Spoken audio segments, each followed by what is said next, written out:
ready to think outside the brain. Literally, outside the brain. Exactly. Today, we're diving into the extended mind. Which might sound a little weird at first. It definitely challenges how we usually think about the mind. Right, like we all know the brain is important. What if the mind isn't just, stuck in our heads? Yeah, what if it actually extends out into the world? Into the tools we use. The spaces we inhabit? Even our relationships with others. Okay, so that's the big idea, but... It's a lot to unpack, I know. It is. Where do we even begin with something this big? Well, a good place to start is with a good example. Perfect, because I love a good example. Hit me with it. All right, so imagine a man named Otto.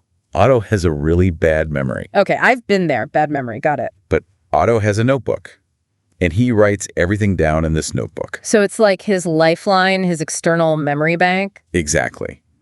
And the idea here, the really thought-provoking part, is that for Otto, that notebook isn't just a tool. It's practically part of his memory system. Wait, so you're saying it's like functionally a part of his mind? That's the argument, yes. Yeah. The notebook is so integrated into how Otto remembers things, how he navigates his life, that it's practically an extension of his cognitive processes.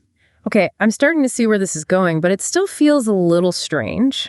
It is a strange idea when you first encounter it, right?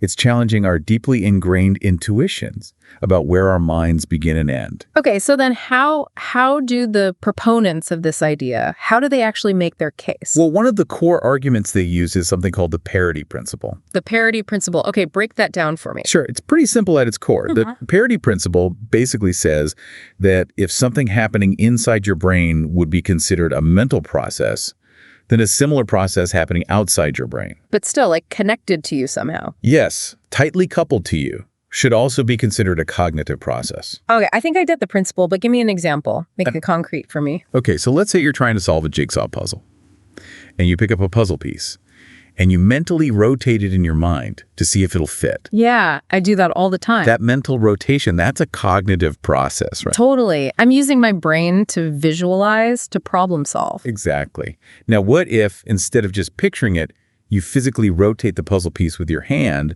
to see if it fits? Okay, so I'm using my hands, using the physical world, but it's still, like, connected to my thinking process. Precisely. And the argument is that both actions, the mental rotation and the physical rotation, are functionally equivalent. They're both ways of achieving the same cognitive goal. Okay, so it's like the line between what's happening in my head and what's happening in the world, maybe that line is blurrier than we tend to think. That's exactly what the extended mind thesis is getting at. It's about questioning those boundaries. So if I use a calculator, is that part of my extended mind? That's where things get really interesting, and where we might start running into some disagreements. Because a calculator is a tool, right? Like a hammer or a screwdriver. Right. But the question is, at what point does a tool become so integrated into our cognitive processes that it's no longer just a tool, it's part of the thinking process itself? So where do we even draw that line? If I use a library book once, is that part of my extended mind? What about my smartphone, which I use constantly throughout the day? Those are the million-dollar questions. Yeah. And there's no easy answer. Proponents of the extended mind emphasize the importance of integration. Integration meaning like how seamlessly something fits into our cognitive processes. Exactly. The more deeply integrated it is, the stronger the argument that it's part of our extended mind. Okay, that makes sense, but it still feels like there's a lot of gray area here. Absolutely. And that's part of what makes this topic so fascinating. It challenges us to really think critically about things we often take for granted. Like our own minds. Exactly. Our own minds, our relationship to technology. Even our relationship to the world around us. Exactly. It's about challenging those assumptions, pushing those boundaries, and seeing where that takes us. And you know what? Sometimes it leads to some really surprising and even counterintuitive conclusions. Like, take, for example, sensory substitution devices. Sensory substitution devices, those sound wild. I have no idea what those are. So imagine a device that could allow a blind person to see, not with their eyes, but by translating visual information into sounds or tactile sensations. Okay, so instead of like light hitting their eyes, they'd feel like patterns on their skin that represent the shapes around them. Exactly. The device would detect objects and then create a kind of tactile map on the person's skin, or maybe a pattern of sounds that they learn to interpret as shapes and spatial relationships. Wow, so someone who's been blind since birth could potentially use this device to have a kind of visual experience of the world. That's the idea. And it's not just theoretical. These devices exist. They're being developed and refined all the time. That's incredible. It really shows you the potential of technology to, like, rewire our senses, rewire our perception of reality. It really does. And it gets right to the heart of the extended mind debate. Because if a device can effectively provide someone with a sense they didn't have before, where does that sense reside? Is it in the device? Is it in the brain's interpretation of the signals the device provides? Right, because you wouldn't say that the device itself is seeing the world, but you also wouldn't say the person is seeing the world in the traditional way with their eyes. Precisely. It challenges the whole notion of what it means to see, what it means to have a sensory experience. So are you saying that, according to the extended mind idea, the person's sense of sight, in this case, would actually extend to include the device itself?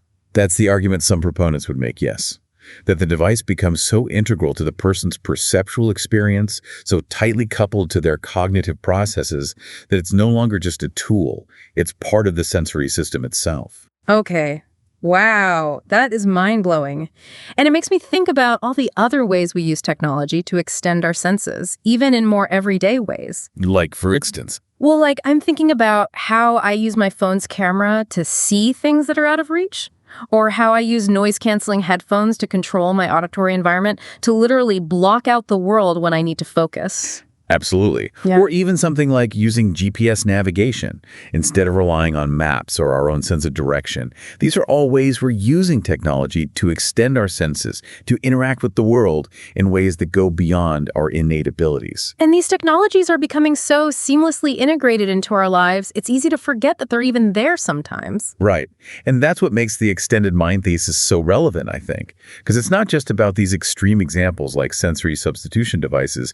It's about how even our everyday interactions with technology are blurring the lines between what's me and what's not me, between what's happening inside our heads and what's happening in the world around us. Okay, so final question on this. Sensory substitution, GPS, noise-canceling headphones, these are all tools that kind of enhance or expand our existing senses. But could the extended mind also include things that allow us to do things that, like, humans have never been able to do before? That's a great question. And I think it's one that a lot of people are grappling with right now, especially as technology continues to evolve at such a rapid pace. Think about things like artificial intelligence, for example. Like if I'm using a really advanced AI assistant to help me write a song or to generate ideas for a project. Exactly. Is the AI just a tool in that scenario, or is it more like a collaborator, a co-creator? Is it contributing to the creative process in a way that could be considered cognitive? I mean, if it's coming up with the ideas, even if I'm the one ultimately shaping them, it feels like it's playing a pretty active role. Right. And that gets back to the parity principle. If an AI can perform a task that we would consider creative or intelligent if a human did it, does that mean the AI itself is capable of cognition?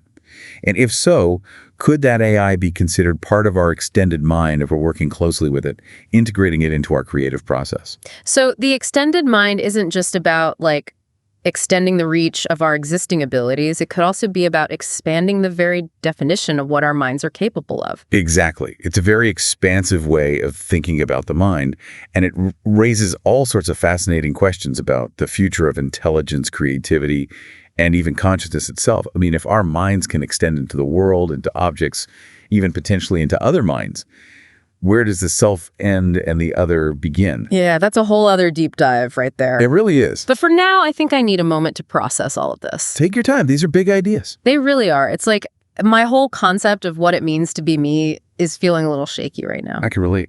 Okay, so we've gone from our brains to our bodies to our tools to maybe even other minds. It's a lot. It is a lot to wrap your head around. It really is. Yeah. But amidst all this mind-blowing stuff, I keep coming back to this question of responsibility. Oh, I see that. Yeah. Like, if our minds can be shaped and influenced by all these external factors, by the tools we use, the information we consume, even the people we surround ourselves with. Doesn't that also mean we have a responsibility to be mindful of those influences? Exactly. Because it's not just about, like, expanding our minds for the sake of expanding them. It's about making choices that align with our values, with the kind of people we want to be. Right. It's like we're no longer just responsible for what's going on inside our own heads. We're also responsible for how those minds, those extended minds, are interacting with the world around us. And on a more individual level, like if my smartphone is practically an extension of my brain at this point, maybe I should be more thoughtful about how much time I spend scrolling through social media.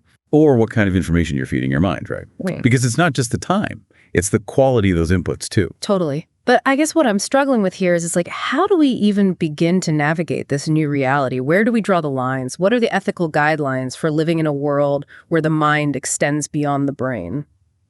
Well, I think that's the million-dollar question. And honestly, I don't think anyone has all the answers yet. It's a conversation that we as a society are just beginning to have.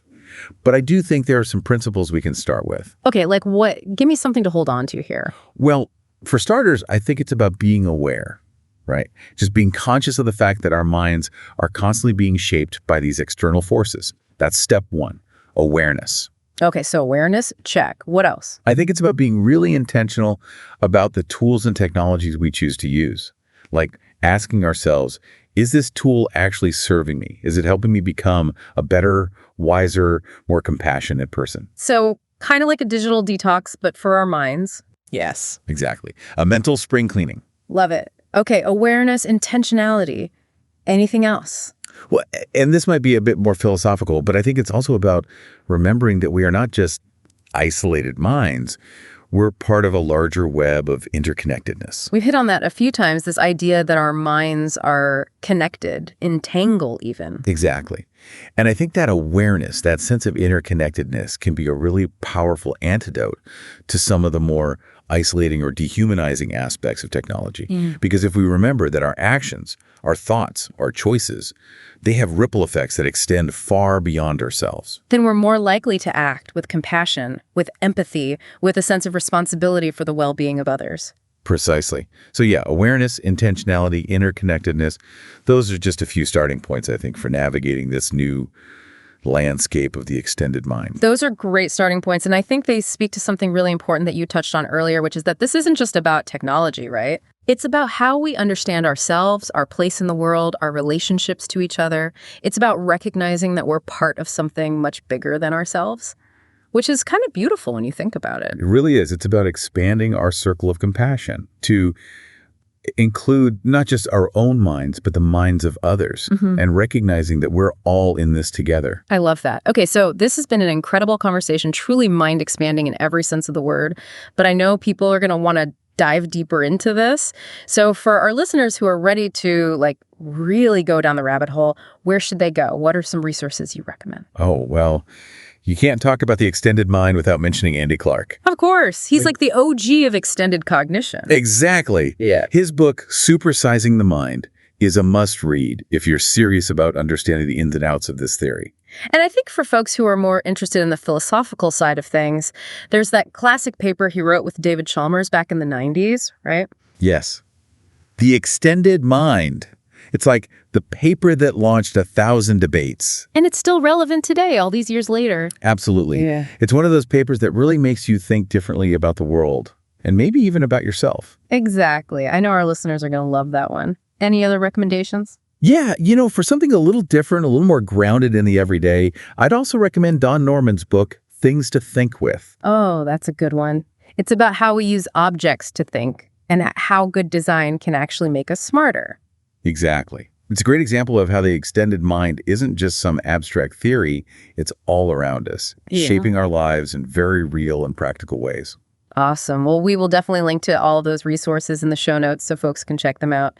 Any final thoughts before we wrap things up? Just this.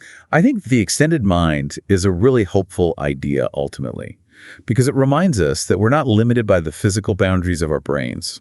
Our minds are capable of incredible growth and expansion and connection, and that's something to be celebrated, I think. Absolutely. It's a call to embrace the world with curiosity, with open minds, with a sense of wonder and possibility. Beautifully put. I try. Well, on that note, thanks again for joining me on this incredible journey into the extended mind. It's been a wild ride. The pleasure was all mine, truly. And to our listeners, thank you for lending us your ears and your minds. We'll catch you next time for another deep dive.